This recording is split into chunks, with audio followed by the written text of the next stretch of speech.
네, 매일 아침 지나치지 말고 이것만은 꼭 알아야 된다. 우리 기자들이, 젊은 기자들이 엄선해서 알려드리는 세 가지 이슈를 전해드리는 시간입니다. 뉴스픽 하는 시간이죠. 뉴스마터 한동희 기자 나와 있습니다. 안녕하십니까? 안녕하세요. 네, 한동희 기자, 오늘 금요일인데 금요일날 뭐 특별한 뭐 있습니까? 예. 이번 주말에는 좀 특별한 일들이 아, 있어요. 데이트합니까? 아니요. 친구랑 데이트하는 친구랑. 그 친구 만나는 게 뭐 특별한 거예요? 예. 맨날 만나는 거 아니에요? 맨날 안 만나고 여자- 오랜만에 만나기로 여자친구? 했어요. 아니, 남자입니다. 남자. 근데 왜 이렇게 좋아하죠? 갑자기 정체성이 있음스럽네. 아니. 그렇지 알겠어요. 않습니다. 저는 그런 거에 개방돼 있다는 아, 거. 네. 네, 저는 한치의 마음에 이렇게 치우침이 없다는 거. 네. 안심하십시오. 네. 네, 알겠습니다. 존중합니다. 자, 오늘 거리두기가 드디어 2년 1개월 만에 종료가 되는군요. 예, 그렇습니다. 어떻게 됩니까? 그러니까 오늘 사적 모임 인원과 영업시간 제한을 완전히 해제하는 내용 등을 담은 사회적 거리두기 조정안이 발표가 됩니다. 이게 2020년 네. 3월부터 도입이 됐었는데 이제 다음 주 월요일부터 사실상 종료하기로 방침이 세웠고요. 지금 현재는 사적 모임 최대 10명이고 식당이나 카페, 유흥시설 등은 영업을 자정까지만 운영을 하고 있는데 네. 이게 18일부터 인원과 시간 제한이 완전히 없어질 것으로 보입니다. 그래서 행사 집회 인원 제한도 없어질 것으로 보이고 지금 실내 영화관이나 공연장에서 음식물을 먹는 행위가 금지가 돼 있는데 이 부분도 전면 허용될 예정이고 결국에 18일부터 해제하면은 2년 1개월 만에 종료입니다. 와, 드디어 영업 제한이 풀리는군요. 야, 우리 너무 그동안 힘들었어요. 노래방 못 가서 너무 힘들었어요. 네. 자, 그러면은 마스크는 어떻게 되는 거예요? 마스크는 원래 이제 대부분 야외에서 착용 의무를 없애고 뭐 콘서트나 이런 곳에서만 쓰게 하려고 했었는데 네네. 네, 인수위원회에서 신중한 방역 해제를 주문하면서 마스크 착용 지침은 일단은 현행 그대로 유지될 것으로 보입니다. 그리고 이 관련된 내용들은 전부 최종적으로 오늘 확정을 해서 오전 11시 브리핑을 통해서 확정이 됩니다. 근데 되게 특이하지 않습니까? 원래 바깥에 이렇게 돌아다닐 때는 비말이 튈 가능성이 그렇게 많지 않지 않나? 거리를 예. 걸어 다닐 때? 예. 그래도 마스크는 꼭 써야 된대요? 일단 어제 9시 기준으로 확진자가 12만 명인데요. 감소세이기는 한데 아직까지는 그래도 위험한 단계이기 때문에 네. 그래도 마스크 착용 자체는 유지할 것으로 보입니다. 좋아요. 자, 참고로 저는 백신 4차 맞을 겁니다. 이번 주에. 4차 접종도 지금 권유를 계속 하고 있습니다. 네, 4차 접종 하셔야 된다 그러더라고요. 제가 잘 몰랐는데 사람들한테 물어보니까 관계자들, 전문가들한테 물어보니까 4차 접종하는 게 낫다. 60세 이상자 특히 하시라 뭐 이런 얘기합니다. 저는 할 겁니다. 60세 아니지만 자, 여러분들도 잘 생각해 보시고요. 자, 두 번째 이슈 보겠습니다. 안철수 위원장이 계속해서 야, 나는 말할 기회도 없었다 이러면서 네. 좀 삐진 듯한 태도를 보였었는데 결국 또 윤석열 당선자는 그냥 한 쾌 해결하는군요. 만찬 밥 먹으면서 해결하나 봐요. 예, 모든 걸. 그렇습니다. 네. 안철수 위원장이 어제 모든 공식 일정을 이제 취소를 하면서 불만을 드러냈었는데 어제 저녁에 이제 서울 강남 모처에서 저녁 식사를 하고 회동을 가졌습니다. 그래서 네. 일단은 뭐 갈등을 봉합했다라고 얘기를 하는데 어제 오후 2시 기자회견 당시에 윤 당선인은 이제 안 위원장 쪽에 인사가 없다라는 지적에 대해서 네. 이해가 되지 않는다. 아무 문제가 없다라는 입장을 밝혔고요.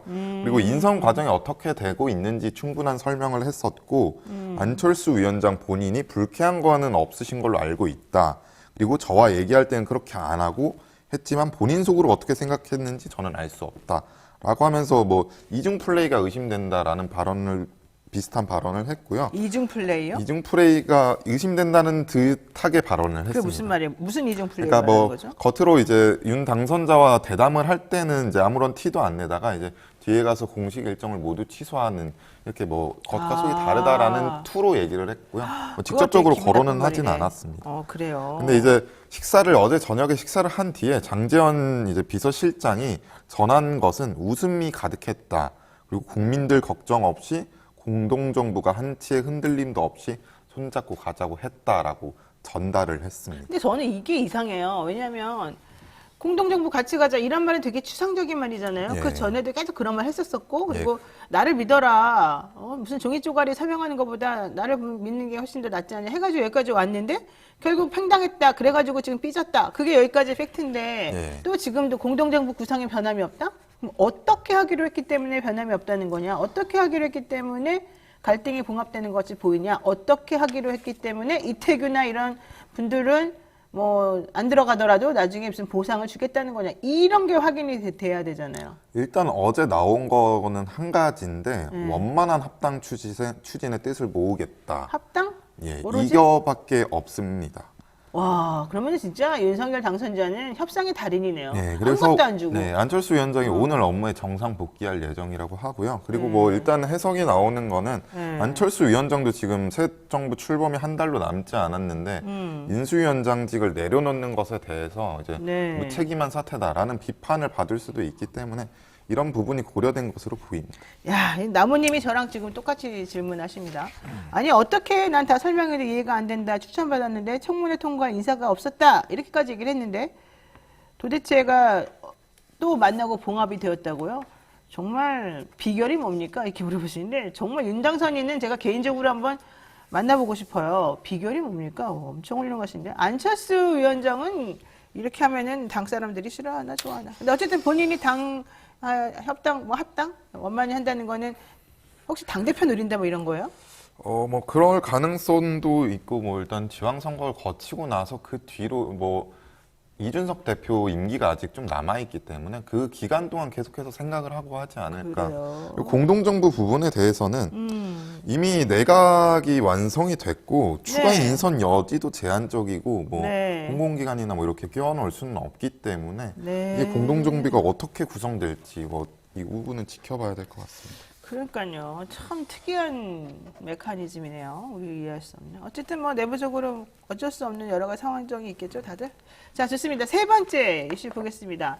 자, 이분들 약간 낙동강 오리알 되게 생겼어요. 네. 송영길 민주당 전 대표, 뭐 서울의 시장 후보로 나간다. 그래, 경선? 오케이. 여기까지 받았는데, 그러고 나니까 전략공천 얘기 나오면서 이낙연 전 대표하고 정세균 전 총리 얘기가 나옵니다. 예. 송영길 후보 이런 식으로 가다 보면은 내가 보기엔 안 될 것 같은데. 예, 어떻게 일단 되죠? 서울을 전략 선곡으로 지정한 뒤에 계속해서 이낙연 전 대표에 대한 차출론이 등장을 하고 있습니다. 네네네. 유인태 전 의원 같은 경우에도 서울시장 후보 추대론과 관련해서 이낙연 전 대표가 응할 의무가 있다라고 본다고 주장을 하기도 했고요.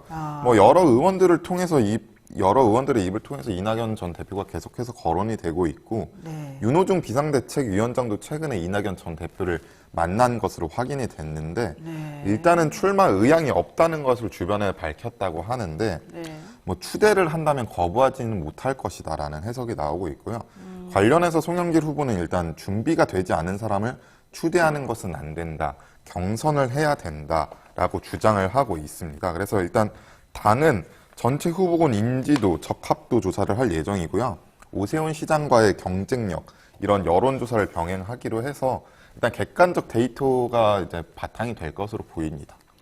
제가 봤을 때는 이낙연 전 대표는 추대하는 형식으로 하면 못 이기는 척 나올 가능성이 매우 네. 높고 그렇게 해서 시장 후보로 해서 1대1 경선하는데 이기면 좋고 못 이기면 끝날 것 같아요, 이제. 네.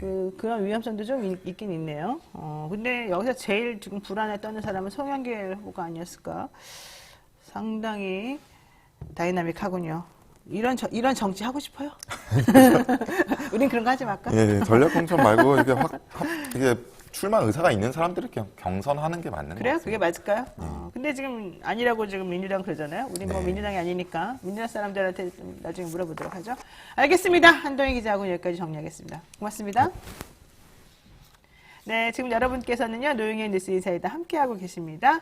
방송 중간중간 그리고 댓글 소개시켜 드릴 게 많이 있는데요.